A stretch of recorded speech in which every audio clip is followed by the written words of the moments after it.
Lucas, and welcome to Book 101. Book 101 is all about the books that I read for the last 40 years. And today I have my special guest, mother, dog lover, and special education teacher, speaker too, and of course, she is the author of Those Who Can Teach. No other than Miss Shelley Kenow.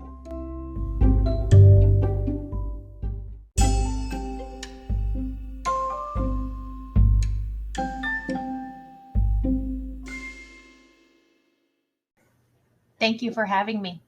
Welcome to Book 101, Miss Shelley, and can you please introduce yourself? Yes, hi, Daniel. So I am, as you said, a mom, a wife, a dog lover, an author, a master IEP coach, a speaker, a presenter. I'm an educational surrogate parent here in the United States in Southern Illinois. I have a couple of podcasts of my own, hashtag no limits, upon which I interview people who society has placed limits upon but have busted through those limits. And then Friday with Fran, where a friend Fran and I talk about special education things. She is a person who has raised now two adult children with special needs, and she herself became a person with a disability several years ago. And then I bring in the perspective of the special education world. I've been a special education teacher in the world of special education for over 30 years here in the United States and in England. I think that mostly covers everything. Sounds interesting, Miss Shelley. What qualifications are required to become a special education teacher? So I had to go through and get my bachelor's degree through a university here in the United States. And then my undergrad degree is in special education, but I'm also certified to teach elementary education, kindergarten through 9 years old. So about 5 years old to 9 years old. And I just have to maintain that licensure every 5 years by getting a certain number of hours doing other research, doing attending professional development, and continuing to basically keep my knowledge up to date. How do special education teachers adapt their teaching methods to accommodate students with different types of disabilities? Well, it's not an easy process. There are so many people in the world now with so many different kinds of disabilities. In the undergrad, they basically teach us all the different um, methodologies of what each of the 14 different categories that qualify a child in the United States for special education are, and kind of what to look for. It's a very broad overview, but once you get into the actual world of teaching, then in my state of Illinois specifically, we are eligible to teach any student that qualifies of one of those 14 categories. And so it's a lot more on the job training kind of learning than it was in my undergrad degree. So there was a lot of research on my part, a lot of working with parents to understand their child's specific disability and how it manifested within their own child. So different styles of reading, different curriculum, different ways to look at how to teach math, and basically different ways of teaching anything, academics, social, behavioral, mental health. Whenever I received a student, I always wanted to work with the whole child, because having an eligibility for special education was only one part of that person's life. And so I always wanted to make sure to really work with the whole student, academics, behavior, like I said, mental, social, emotional, um, and just really get to know the individual and learn how they learned the best way. Very well said, Miss Shelley. So, what is the typical student teacher ratio in a special education classroom? Sadly, there really isn't a typical ratio anymore. It really varies by state and district. The laws are different amongst each state and district as well. Um, I, at one time, the most I had on my caseload was 25 students. But I know there are special education teachers around the country that have many, many more than that. I've also had as few as 5 that I was teaching directly. So it really just depends on the year, the school, the state, and what the needs are in the area. Can you describe a challenging situation you have faced as special education teacher and how you address it? Oh gosh. Um, Anymore, it's the fact that there are so many different unwanted behaviors happening in the classroom, and trying to figure out what exactly it is that causes that unwanted behavior. And the reason I keep saying unwanted behavior versus wrong behavior is it really to me comes down to what I can tolerate as a teacher in my classroom. And that may actually vary, as we just mentioned, depending upon the number of students in my classroom at a time.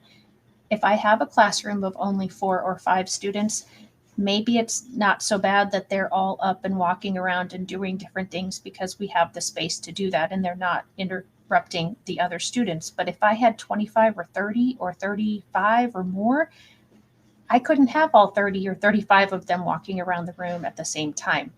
So, rules in classrooms really have to do a lot more with what the teacher can tolerate and what the room can handle, as well as safety, order, and respect. Those are the 3 main things that I tried to always think about when thinking about my rules for my classroom. I've had students, probably the most challenging students have had pretty much all the negative behaviors that you could think about: the hitting, spitting, kicking, scratching, pulling hair, throwing things, knocking things over.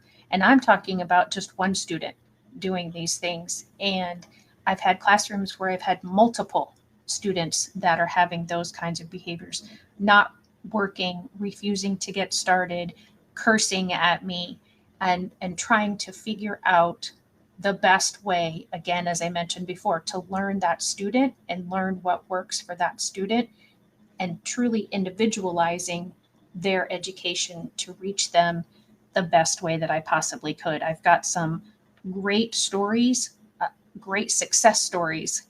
And in my book, Those Who Can't Teach, True Stories of Special Needs Families to Promote Acceptance, Inclusion, and Empathy, the first chapter is my chapter of my journey. And I talk in there about a couple of little guys that I had. One was 4 at the time, and then I had him and another student the following year. And so then they were both 5, who had very explosive behaviors. And with the different strategies that we were able to implement and the consistency and a whole team approach, how by the end of that school year, they had very little unwanted behaviors. Congratulations, Miss Shelley. So, what are the most common types of disabilities you encounter in your classroom? Oh gosh. So I could have students who have a much lower ability to read than what their grade or age level shows that they should be able to read.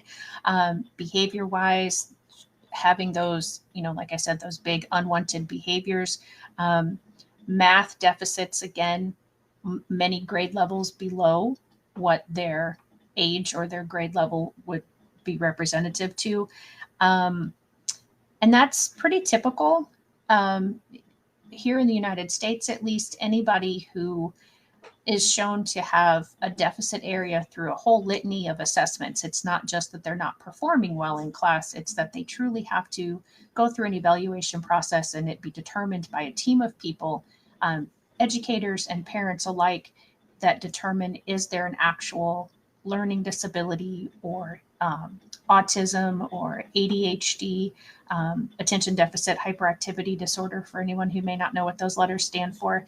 Um, or any of the other eligibilities for special education. And then we figure out how to work with them, and what to, again, just individually trying to figure out what works best for them.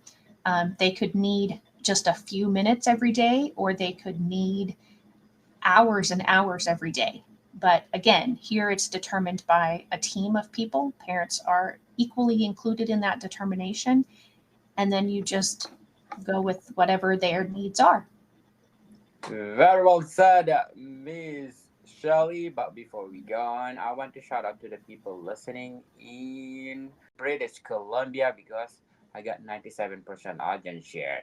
There you And go. of course Ontario, Alberta, Quebec, Saskatchewan, Manitoba, Nova Scotia, Newfoundland, New Brunswick, Prince Edward, and Northwest Territories.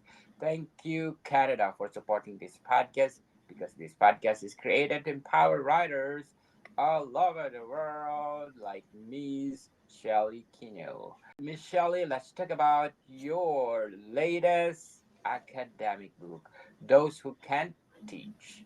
How did you craft it? Well, it was a lot longer process than I anticipated. It ended up taking me about 3 years from conceptual thought to actual publication. I did a lot of interviewing with individual families. The book, as I mentioned before, has different chapters, 10 actually. The first is my chapter, and then every chapter thereafter is an individual's family or individual person's story. And going through hours and hours of interviewing with each person or family, and then trying to make it cohesive and make it into a story worth telling for each of them. The final process was having an editor, an outside editor, look it over and make sure that everything flowed as beautifully as I thought it did, and then giving the families or the individual the final editing right before it did go to publish, because these stories are their stories. And I wanted to make sure to honor them in the best way possible and make sure that the story that was out there was the exact story and in the exact way that they wanted it told. Very well said, Miss Shelley. What behind the title of your book? The idea that I had when writing it was to change people's perspectives, to promote that empathy, because none of us know exactly what it's like to walk in someone else's shoes. So we can't, I didn't want to say that we can understand, but we can empathize, we can show concern, we can show that we care. And the inclusion part of it, involving people in our lives that maybe we wouldn't until after we've had this exposure to them in a book. And to understand that because someone has a disability, that doesn't make them less than anybody else. It's a difference. And differences don't equate to bad or wrong or less. It's just different. And so, in inviting these families and friends, classmates, individuals into our lives and into our homes, and then the acceptance piece. So, acceptance of them and acceptance of ourselves. And so, in a way, yes, it's a self help book, but it's really to help everybody have just a different understanding and a different appreciation. In my intro, I am an educator. And here in the United States, and I think pretty much anywhere in the world, the saying is those who can do, those who can't teach. And there isn't a teacher that I've ever met and asked about that saying who appreciates that saying. And when I've asked them why don't they appreciate it, I get pretty similar answers, all basically boiling down to the fact that it always makes it seem that teachers are somehow less than every other profession or every other occupation in the world. And the people in my book, that's exactly how they feel as well. That somehow, because they have a diagnosis or an eligibility for special education, or a family member has that, that they are looked at as less than by the rest of society. And yet, just like teachers teach every occupation in the world, in knowing each of the individuals or families in this book, I was able to learn so much about life, about character, about love, the things that really matter. And I chuckle at that because I'm an educator and I'm saying that I didn't mention any academics in there. But knowing all of those things and learning from each of the families, at the end of each chapter, I write the things that I learned. And so trying to just turn that saying on its head a little bit, that if we're open, we can truly learn a lot. Definitely. Who inspired you to write Those Who Can't Teach? Honestly, the first inspiration and the main inspiration I had, I felt came that it was a calling to do so. I'm a very faith filled person, and I very much believe that God speaks to us.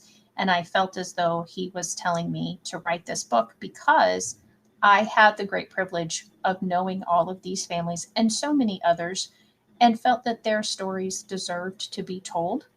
My story, as I said, is the first chapter. And when I was 9 years old, I wanted to teach general education students. I didn't want to have anything to do with special education students. But throughout the course of the rest of my life until I became a teacher, I kept getting exposure to people who had disabilities or different abilities. And so the idea behind the book, too, is that it's that exposure that's going to change someone's heart and make them more empathetic, accepting, and inclusive. Yes, indeed. Can you describe the research process behind Those Who Can Teach? Yeah, absolutely. It was reaching out. Thankfully, all 9 families that I reached out to were more than willing. But then I also had others that I had asked in case something happened that I wasn't able to use those original 9 families. And I had other families who were willing. And then I did. I researched each of the different disabilities, went through many, many hours of interviews, and then recordings of those interviews in order to get the information down, um, researching some timelines and different things, researching a little bit of the law of special education here in the United States, um, researching editing. This is my first book, so I didn't know how all of that worked. Researching publishing and how all of that kind of stuff worked. Ah, yes. So, who are your literary influences, Miss Shelley? Oh, um, Dr. Temple Grandin, Dr. Richard Lavoie. They're both special educators. I would also say Billy Graham, um, the inspired word of God, the Bible. And Interesting indeed, Miss Shelley. So, what challenges did you face while writing Those Who Can Teach? well, that's a great question, Daniel. Some days I just didn't feel like writing. As I said, it was a 3 year process, and getting the inspiration on a regular basis to put the things down on paper or to go through the recordings and try to find the exact quote that I was looking for, or a piece that I remembered discussing with an individual, and not knowing kind of exactly where it was in the interview process, and just being overwhelmed sometimes by the whole thing. The book is almost 300 pages long, and to be a first time writer and to put that many words on paper was, um, it was daunting. I didn't know I shouldn't have that many words. According to my publisher, that the book is broken down into 3 sections because basically it's 3 books in one because of how long it is. And just, trying to tell the stories in a way that was compelling and engaging, but not too lengthy and didn't have too many details in it. So trying to find that right balance between what's necessary and what can be removed. Trying to sit down at the computer every day and take some of the transcription off of the recordings and put it into words on paper. And then, like I said, just having the motivation to keep going, because it took me an afternoon to write my chapter, and I mistakenly assumed that it would be that quick for all the rest of the chapters. And so when that didn't happen so fast, I was a bit disappointed, and sometimes wanted to quit. And congratulations, you did not quit. Yes, so, thank you. so, how did you feel your personal experiences have shaped your writing? Oh, um, I have always tried to be a storyteller, and I realize that when you get a message to share with someone, if you can share it in a version of a story and you can reach that person's heart, you're going to change their perspective and help them have a better understanding of what it is that you're trying to express. So just being able to take those words from those individuals and the family members and turning it into a story. And then also, there's a few times within some of the chapters where I speak directly to the reader because I want to make a point so clear that I call the reader out. So I grab their attention again just to try to say, hey, are you listening? Because this was a really good point. And I think that comes from my educator background of knowing that some people's focus and attention isn't as much as I would like it to be at certain points. So getting their attention when I have something very important to say, I did that a few times as well. Very well said, Miss Shelley. But before we go on, I'm inviting you to listen to my other podcast, Food 101, our third season with Chef Alessandro, one of the best executive chef in one of the best five-star restaurants in downtown Toronto. And please do listen to our latest episode. We talk about personal hygiene in the kitchen, people. And plus, one more, our books are out, not only one, but 12 volumes, people. Food 101, Volume 1 Basics, and 12 is only the cooking books that you need how to create a delicious food, available on Amazon and leading online bookstores worldwide. And so, Miss Shelley, what's one theme or message you hope readers will take away from those who can teach? That we all know who we are today, but not who we will become tomorrow. We are all one breath away from becoming a person with a disability. And there are so many wonderful things happening around the world because of people who learn differently, that we should not look down upon someone who has a difference from us. Yes, indeed. And according to Ms. Booza, a book for everyone. What are the elements that you put on this book that make your readers glued to it? Just the stories themselves are so compelling. I've done multiple book studies of the book with a lot of different educators, and they talk about the emotional roller coaster that they ride when they read the chapters of these books. You'll laugh, you'll cry, you'll get angry, you'll be astounded, you'll be shocked at some of the things that the families have been told or have been how they've been treated, and yet you'll rejoice with them because of the great and wonderful limits that they as a family or the individual is busting through. Definitely. And according to one of the Amazon customer, eye opener. Yes. So many times the educators that read this book have no idea what the families' lives are really like outside of the school system. And I think that's been one of the biggest comments that I've received is it's an eye opener into their lives, understanding their thought processes a little bit better, understanding their lives a little bit better, understanding how they've been treated and why maybe they're treating an educator or an individual a certain way, and just really seeing things from a different perspective. Very well said, Miss Shelley. And how do you handle criticism, both constructive and negative?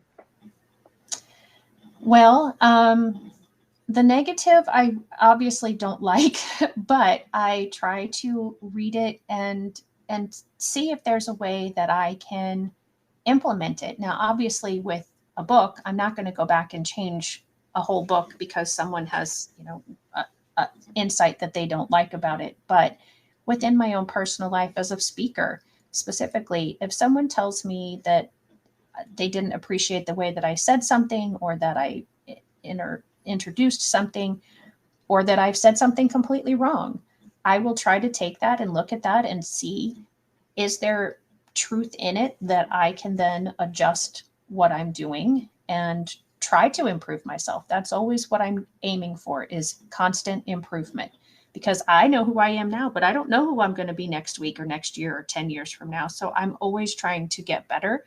And so I take that negative criticism to heart.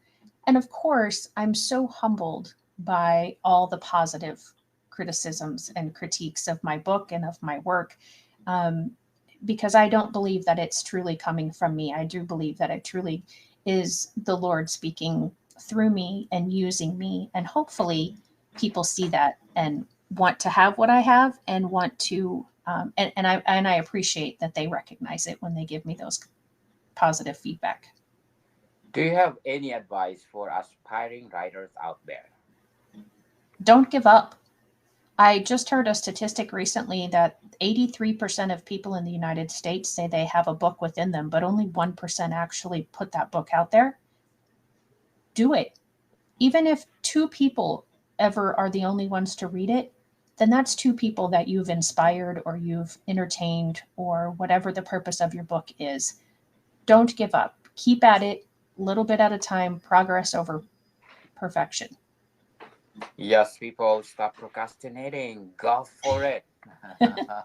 Right, right, right. Who knows? You are one of the best in the making, like Miss Shelley Kenow. So, Miss Shelley, those who can teach, what is the best highlight? Oh, to pick one is really, really difficult, Daniel. I've had so many great limits busted through by every individual's and every family in the book. I think probably my proudest moment as an educator, which is also included in the book, is being told that I was wasting my time and would never teach a particular student how to read. And she can read. I stuck with it and I had her long enough that I was able to find a curriculum that worked for her and it clicked in her brain. And Rose is now an adult and she reads ingredients on items at the grocery store and she cooks and she reads signs, around the area where they live. And she can read. Yes, that is priceless. So thank you, Fitchpot, for being the number two of the 100 best book podcasts on the planet and being the number one in the art book category. Thank you, Fitchpot, and of course, listen notes. Latest score of 26 and belong to 10% popular show globally. So, Miss Shelley, what's the most rewarding aspect of being an author? Being able to see the change in people's lives because of what they've read from my book and opened their eyes to what possibilities there are in everyone. If you go back and give advice to yourself when you were first starting out as a writer, what would it be? It's going to take longer than you thought. Yes, and stop procrastinating. Right, right, right. Yes. Is it there a time that you procrastinate to write this? Those who can't teach. Oh, sure. There were many days when I didn't sit, and sometimes weeks at a time when I didn't put one word to the page because I was just in a low spot. It just seemed harder than I was like, anticipating, and just didn't know. Started self doubting, wondering if anyone would ever read it. As I said, even if you only have two people read it, that's two people that Empower were. them. Yeah, exactly. And thankfully, I can say I've had several thousand read it now. But even if it had only been two, that would have been worth it. Definitely. So, Miss Shelley, where our listeners find more about you and your work? They can go to my website, which is shelleykenow.com, and it is uniquely spelled SHELLEYKENOW.com. You can find my book on any of the booksellers online. Some of the ones in the stores, I don't know which ones all sell them, but even if you go to a bookstore and they don't have it on the shelf, they should be able to order it. Yes, people, let's support Miss Shelley Kenow because the book is something else, something that empower people out there, especially parents who are having difficulties dealing with their kids with disabilities. Miss Shelley, thank you for your time. Absolutely, Daniel. Thank you for having me. I've enjoyed this. Bodycom people, see you soon.